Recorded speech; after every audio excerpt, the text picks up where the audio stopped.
Denial and deception is a Western theoretical framework for conceiving and analyzing military intelligence techniques pertaining to secrecy and deception. Originating in the 1980s, it is roughly based on the more pragmatic Soviet practices of maskirovka, but it has a more theoretical approach compared to the latter. In the D&D framework, denial and deception are seen as distinct but complementary endeavors. Denial most often involves security and concealment to prevent foreign agents, photographic surveillance, electronic monitoring, or even the media from revealing secretive diplomatic or military matters. Deception is the construction of a false reality for the adversary through intentionally leaked false information, false stories implanted in the media, dummy or decoy structures or military formations, or numerous other measures. For example, in the Japanese information warfare campaign that preceded the Japanese attack on Pearl Harbor, the D&D approach identifies as a denial measure the twice-repeated change in naval call signs effected by the Imperial Navy between the 1st of November and 1 December.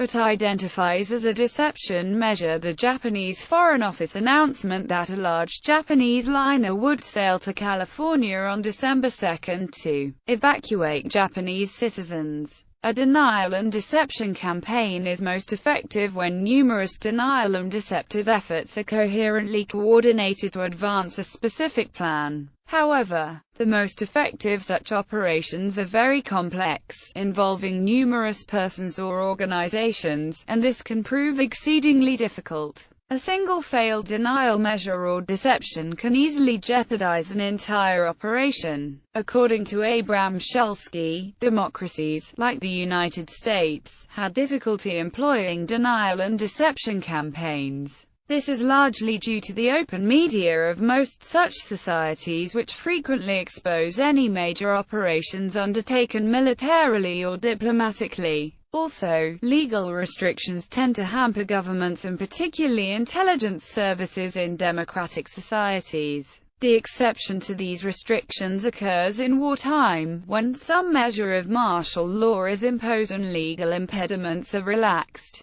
Authoritarian systems of government, however, frequently employ denial and deception campaigns both domestically and abroad to manipulate domestic opposition and foreign governments. These operations are unhampered by legal restrictions or an open media. Non-state actors, such as terrorist organizations, frequently use denial and deception to influence governments and the public opinion of target societies. Other authors illustrate the D&D topic with Operation Fortitude and consider it one of the most successful such examples in history. According to Donald C. F. Daniel, democratic societies have more qualms with deception than they have with denial. Daniel contrasts the little public controversy that surrounded the secretive way in which Nixon's rapprochement with China was negotiated with the uproar caused by the announcement of 2001 announcement of the Office of Strategic Influence. According to United States Department of Defense definitions, military deception includes both denial and deception. Canadian OPSEC officer John M. Roach notes that deception used as a broad, general term includes the elements of both denial and deception, each having distinct actions that are either active or passive. D&D is not the only terminology used to make this distinction, according to Roach.